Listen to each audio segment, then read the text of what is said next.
Good morning, everyone. Welcome to the Western Maryland Regional Office Providers Meeting. This is Kathy Marshall. Happy New Year. And as we start the new year, we're going to be using a different kind of layout for our provider meetings. We want to ensure we're consistent, and we want to make sure the information we are providing for you is information that is useful to you and helpful to you. Next slide, please. So our agenda today is we have some new leadership we want to introduce to you. We're going to talk about statewide provider services, federal programs, fiscal, LTSS Maryland transition, and you guys rocked it, DDA budget hearings. Liberty has a presentation, and then I have one specific slide to Western Region that I would like to share. Questions are welcome. Type them into the box, and we will cover them at the end. If I don't immediately have the answers for you, we will get them to you. Next slide, please. Leadership updates. We're very happy to welcome 3 new staff. Antoine Williams has joined us as Director of Programs. Patrick Ubaga has started as the Central Maryland Regional Office Provider Services Director. And Western Maryland has a new Provider Services Director as well, Sean Haynes. Many of you may already know Sean from his previous role as the Social Work Supervisor at PCSET. Next slide, please.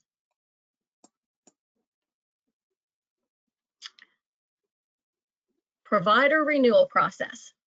There's a lot of changes coming to the renewal process, and this is for the adult providers.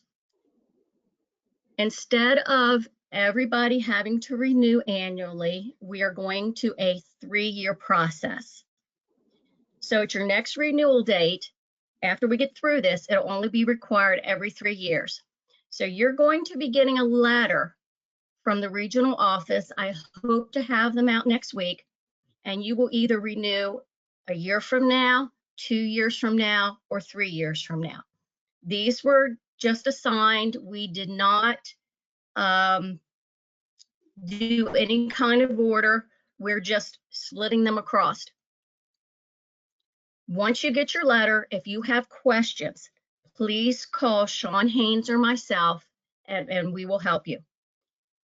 For licensed providers, the Office of Healthcare Quality will issue license every 3 years at the same time as the DDA certification. But they will also continue to conduct annual surveys of all licensed providers. So this will align us that OHCQ will still come out and do an annual survey. Children's residential providers must comply with COMAR 143105C, and many of you that are children's residential providers are already familiar with that. And note, COMAR 1022-0202B requires applicants to renew certification license must be submitted at least 60 days prior to the renewal date. I can't stress this enough. Excuse me, the renewal process, you all know, is very time consuming. We have a lot of papers to look through, a lot of things to review. We really need that 60 days prior to that renewal date to get everything lined up and ensure all your paperwork is there and approved so that we can get you renewed by your renewal date. Next slide, please.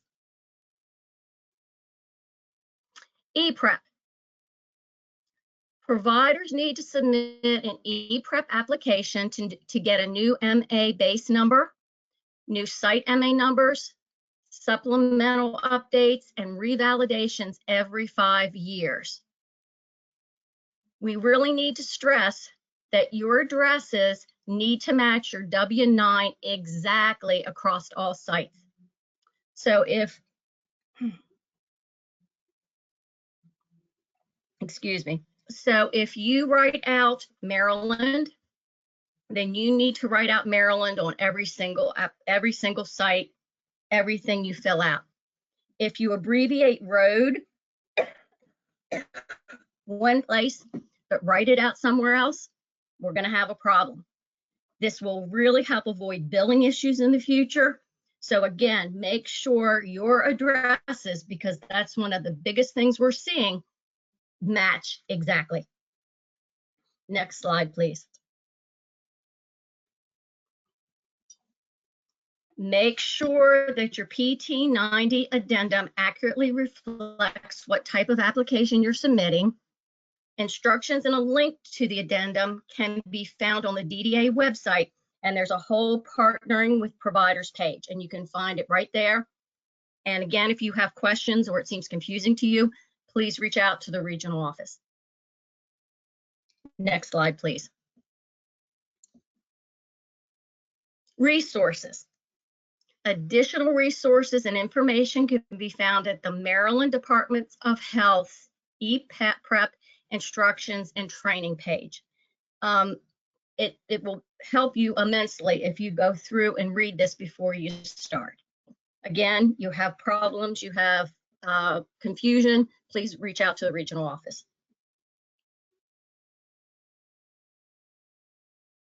Slide, please. Now we're going to switch to nursing. Nurse required training. Senate Bill 405 and the DDA waivers require all RNs to complete the initial 2-day case management delegation nurse course, which you hear us refer to the RN-CMDN. Those classes are all listed on the DDA training calendar. Please make sure if you're hiring a new nurse, that's one of the first things you have them do is to sign up. The regional nurses maintain an active registry for all active RNs. So if you hire an RN and you're not sure they came from another agency, please reach out to Melanie or Wendy. To maintain active status, the RN must complete all required trainings as identified by the regional nurses. And again, if you have questions, reach out to Melanie or Wendy. As you can see, classes are done January, March, May, July, September, and November. Next slide, please. The health risk screening tool. The health risk screening tool is reviewed for accuracy during the nursing assessment, after hospitalization, injuries, and any other changes in condition. So if you have someone who has had perhaps a broken leg, they have to have that leg set. The HRST needs to be updated to include what happened and what care needs to go forward. Service and training considerations are identified in the HRST. So if you look at the HRST and you go to the end, there are service and training considerations. These should be incorporated into the nursing care plan and the risk section of the PCP. There is no support service, excuse me, there is no nursing support service identified in the waiver for standalone HRST review. I want to repeat that because this has come up several times. There is no nursing support services identified in the waiver for standalone HRST review. If you need an HRST review and the person doesn't have nursing services, please reach out to the regional nurses. All nursing support services include HRST review. Any HRST that requires a review must have a nurse identified to provide the nursing support services. Again, reach out to one of the regional nurses if you have a concern or you have a problem. Next slide.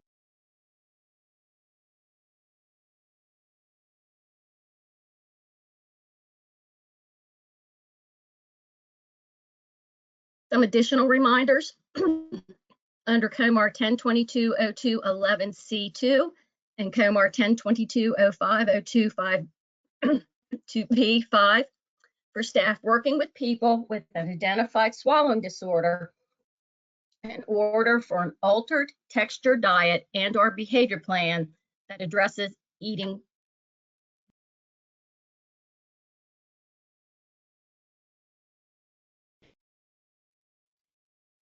This is a place where the team really needs to discuss where is the best place for this to be documented for staff to find.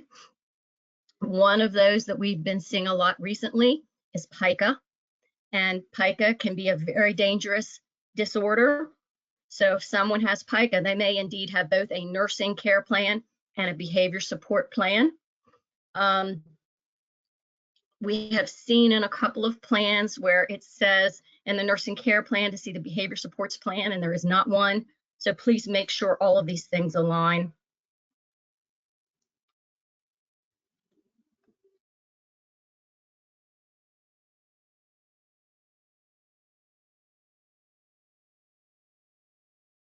Vaccinations for influenza, RSV, COVID, and pneumonia.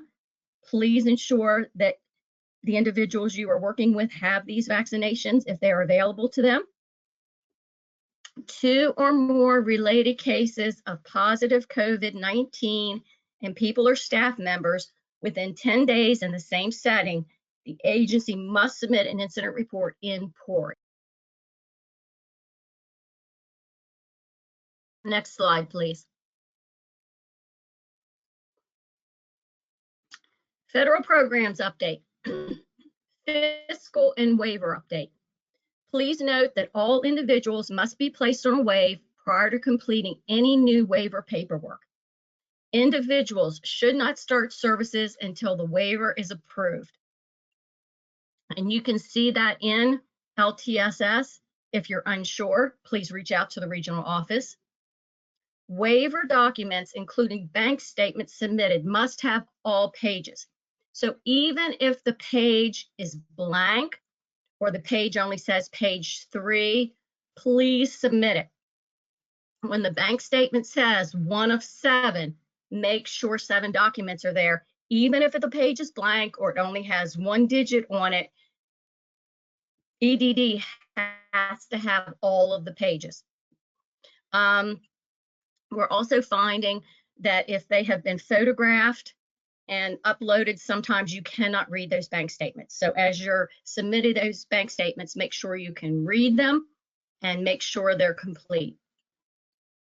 Program type, initials, and date should be at the top of the MA application. Please submit redetermination documents in a timely manner. LTS is our client record, so documents should be uploaded within the system. And as you can see, here are EDD inquiries.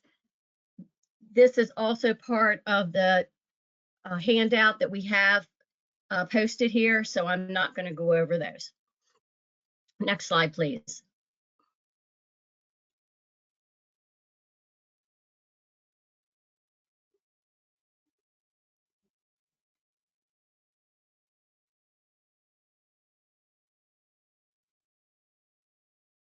Fiscal updates. You have been asking for this. Community living group home providers can now see contribution character amounts in LTSS and pull reports for your agency. I know you've been asking for this for a while, and it's there. Next slide, please. All providers have successfully transitioned into Medicaid LTSS as of September 1, 2024. And again, you guys rock. Western had all their providers in first, and that was much work. And thanks to all of the providers, the coordinators of community services, and the DDA staff who worked very hard and diligently and contributed to the success of this transition. Again, thank you. Next slide, please.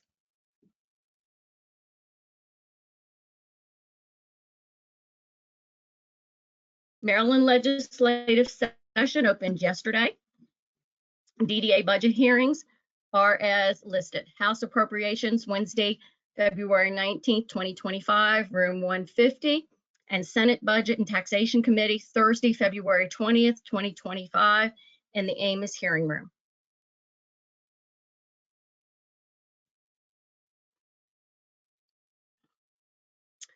I would like to now turn this over to Christina Dixon from Liberty. Thank you all who have listened and are participating today. Thank you so much, Kathy, and good morning, everyone.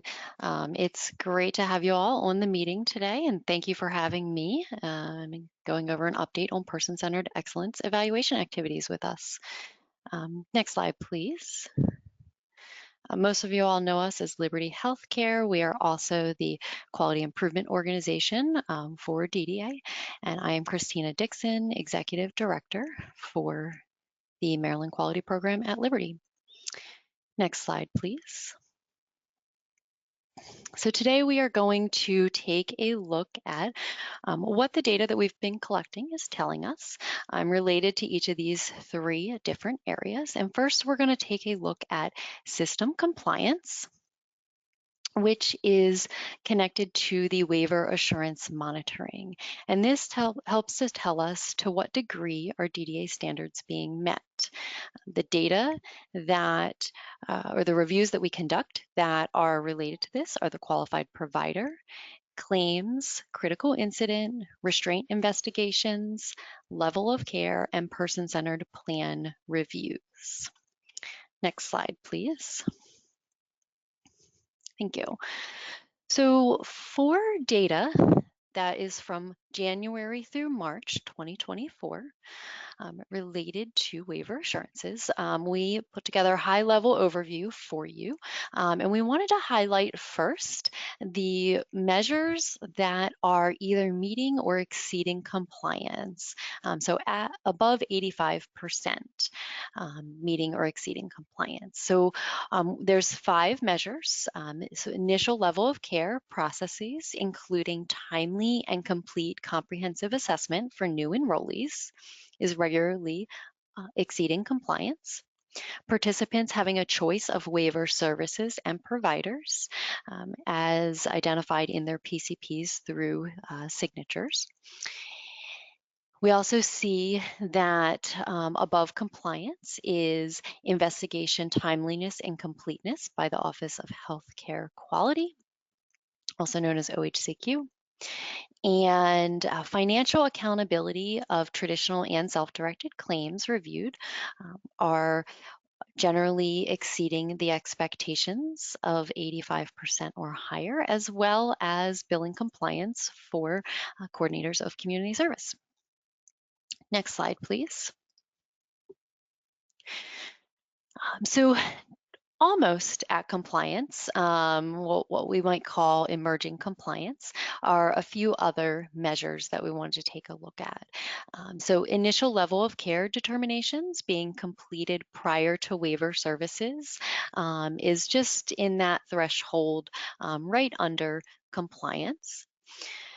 Also, redetermination of level of care completed timely for current waiver participants, so that being completed annually before their PCP, is also occurring between a 75 to 85%.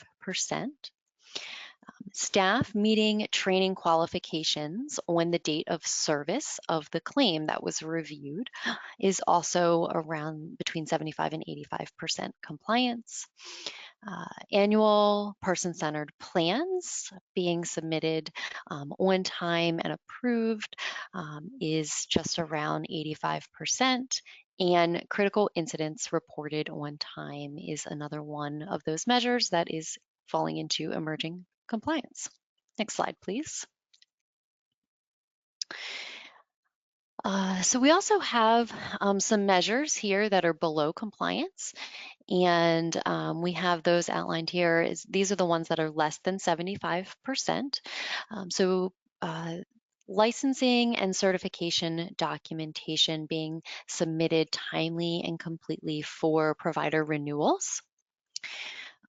Participants individually assess needs in their service plan, and as well as their personal goals being addressed in their service plan are falling below that 75% compliance mark.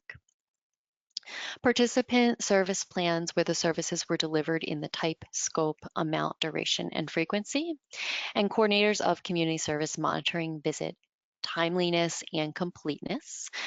So a person having all of the required monitoring visits within their PCP year is below 75% compliance. Also, we see that coordinator community service monitoring of participant progress towards outcomes is in this category, and annual health risk screening tool, or the HRST, timeliness and completeness.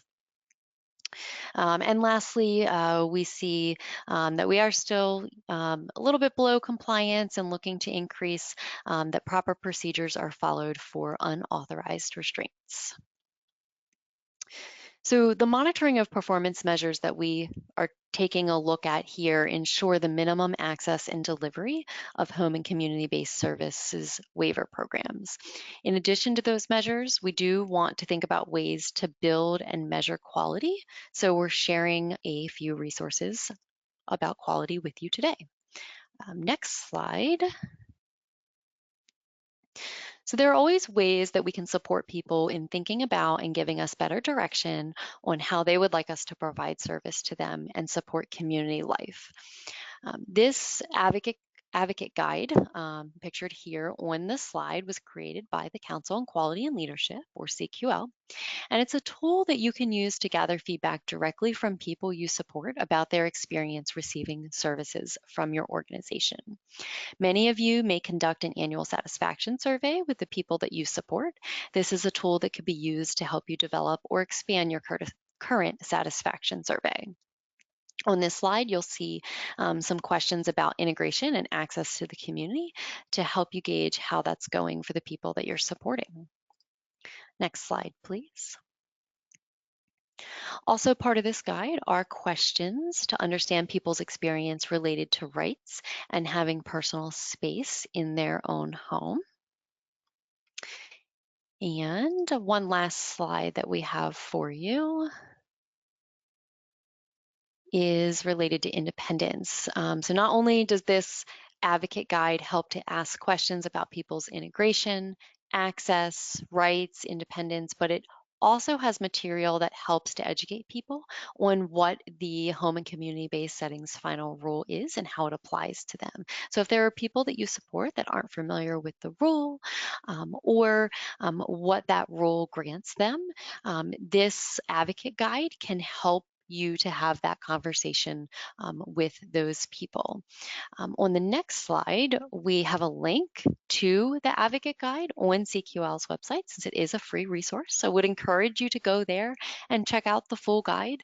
It is not real long, but it does have 4 parts in it that helps people to understand the rule, assess how it affects them, and even maybe find providers that can support them with what their goals are. Next slide, please.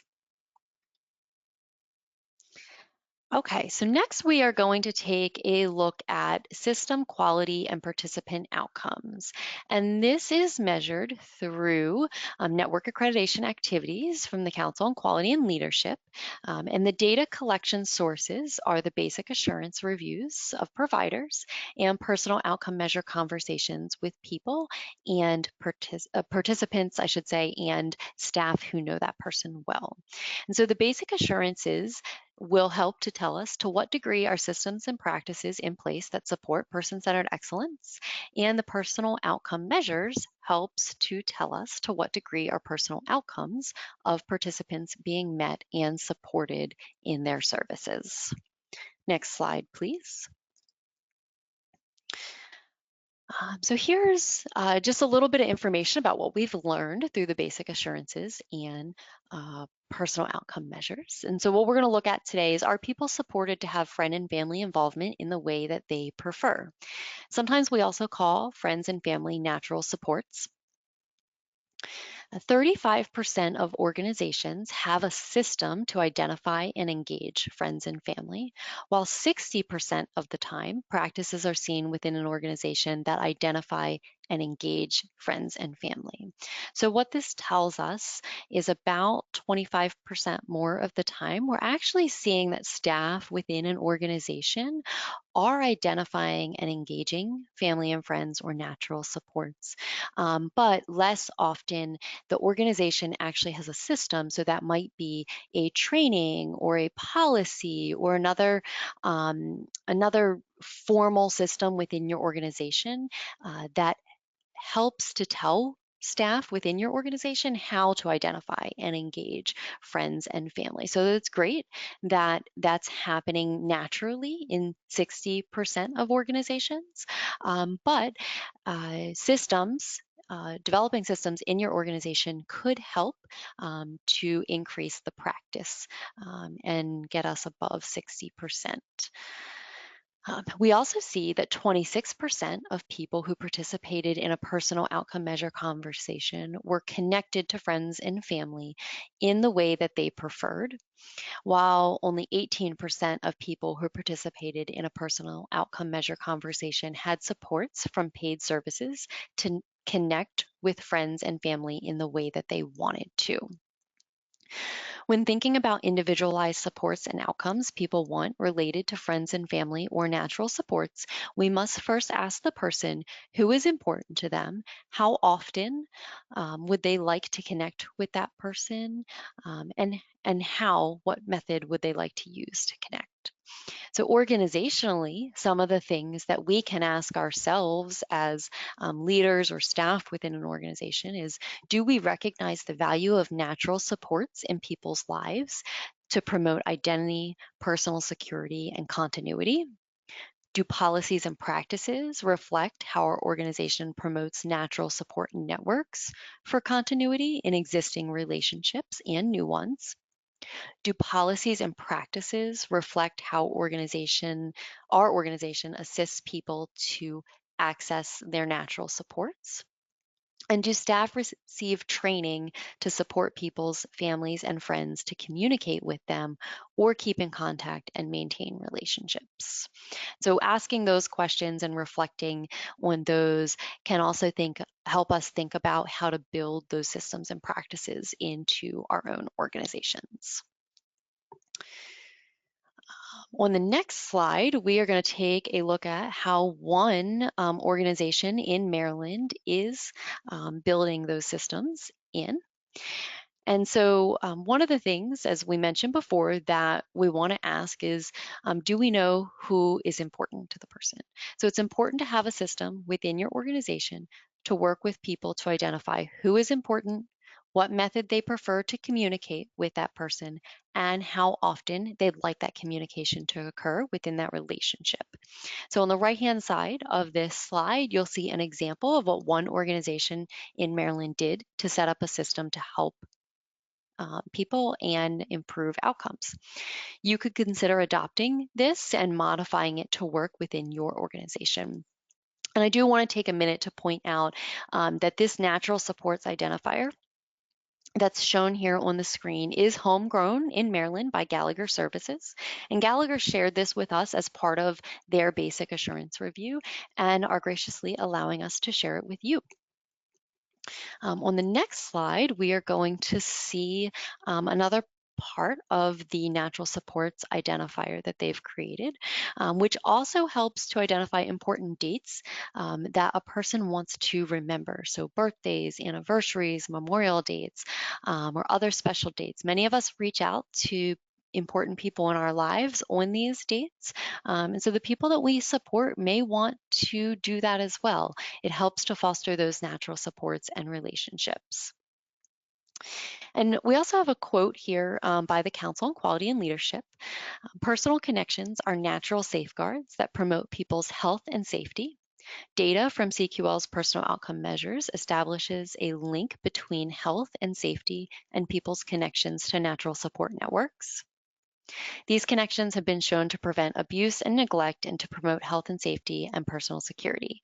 These ties that bind are links to the greater world that create a blanket of security that internal organizational supports cannot duplicate. So as you can see, when people have friends and family and other natural supports, they're more likely to have outcomes of health, safety, and access to their community present. If you're interested in receiving a copy of Gallagher's Natural Supports Identifier, you're welcome to reach out to me at my email address, which will be on the last slide of this presentation. I'd be happy to send a copy of that to you for use within your organization. Next slide, please. And lastly, today we are going to take a look at participant, family, and voice. And we have data from this through the National Core Indicator surveying of participants and families. And it helps to tell us to what degree are participants experiencing quality services and supports. Next slide, please. So the responses that you're going to see here are from the 2022-2023 National Core Indicators participant responses. So those are actually people who receive services in Maryland. There were about 533 people from 2022 to 2023 that were interviewed, and these responses represent their perspectives. So we see that 89% of people have access to the internet, which is significantly higher than the national average of 84%. But we see that only 65% of people use the internet daily, and 38% of people use technology in their everyday life to help do more things on their own. Also, 78% of people reported having a cell phone, while those people who did not have a cell phone, 55% of those people reported wanting one. And that also is significantly higher in Maryland than the national average of 47% of people who report not having a cell phone but wanting one. So we should think about using this information to recognize what people do and do not have available to them related to technology, and help people to set goals as they desire for additional access to technology. Technology plays a critical role in people's ability to connect in the way they prefer with the people they prefer. Increasing access to technology can help people have increased safety, security, and community connection. Next slide, please. And just wanted to share with you all that for more information about the Quality Improvement Organization, you can access us on DDA's website at this link, and you'll find standard operating procedures, resources, newsletters, and data summaries and reports. Next slide, please. You're welcome to reach out to us with any questions that you have, or drop your questions in the chat, and I believe we'll be answering those towards the end of the presentation today. I also want to note that, as I mentioned earlier, Gallagher has generously approved sharing their natural supports identifier with you today. Other resources they've also approved us to share are Me and My Rights informational document, a money skills assessment, a rights assessment, and a safety and a supports assessment. Each of these are aligned with person-centered practice and helps Gallagher and can help other organizations to create individualized supports that promote outcomes with people. And also, as I noted before, that advocate guide that we spoke about today is available on CQL's website, and the link is in the PowerPoint for you. So that's the end of our presentation today. Thank you all so much for having us on the call. It's great to be able to connect with you again. And if you have questions, we will take those towards the end.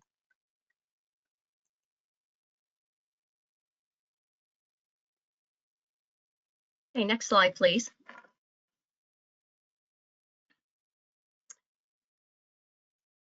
I just wanted to share with you some information that we found, and we find that providers are working very hard. We all know that abuse and neglect are things that we face. We work with people and we work with staff. But I wanted to share with you, from Q1 to Q2, we went from 2 substantiated abuses to 0. Psychological abuse went from 7 to 1. Neglect went from 1 to 0. And staff ratio issues went from 11 to 7. Those are some astounding improvements. I never worry that we get incidents that report abuse, neglect, because I know that as agencies, you take this very seriously and that you investigate them all. It also means that people aren't afraid to report, which is another very important thing.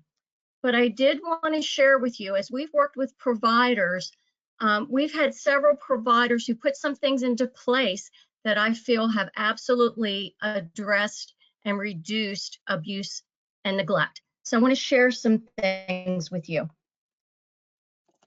We do have individuals that have some very, very challenging behaviors. Many providers are ensuring that the staff that are working with these individuals are well trained, that they don't start off, they have some experience behind them before they're working with individuals with challenging behaviors. They ensure those staff are getting their breaks. They get a 30-minute break or a 15-minute break totally away from the individual. They're also doing regular staff sharing within the home. So maybe you have 4 people in your home, one person has challenging behaviors, so the staff trade off responsibilities during that shift. They're also offering overtime to staff who work with individuals with challenging behavior, with individuals that aren't so complex. They're providing phone numbers to call a peer or a supervisor if they just feel like they aren't gaining ground and they're afraid that they don't know what to do next. We're seeing supervisors step into the homes and check on staff on a regular basis and just say, you're doing a really good job. So to me, these are very important concepts. We're seeing them across providers, and we wanted to share these in case you are running across some of the same issues. Again, this shows work very well done. Okay, Allison, next slide. Okay, do we have any questions, Allison?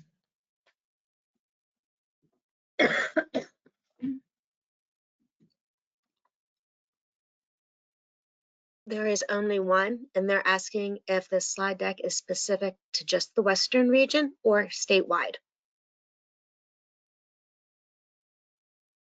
This is statewide, except for my last slide where we talked about abuse and neglect. Kathy, that was the only question. Okay, so as Wait, always, I'm sorry, another one. If you have any other questions, oh, okay, go ahead.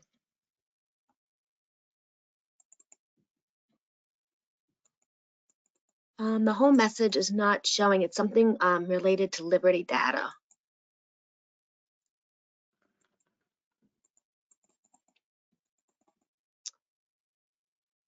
And it just, I'm going to ask the person to please email Liberty directly. The entire question did not appear.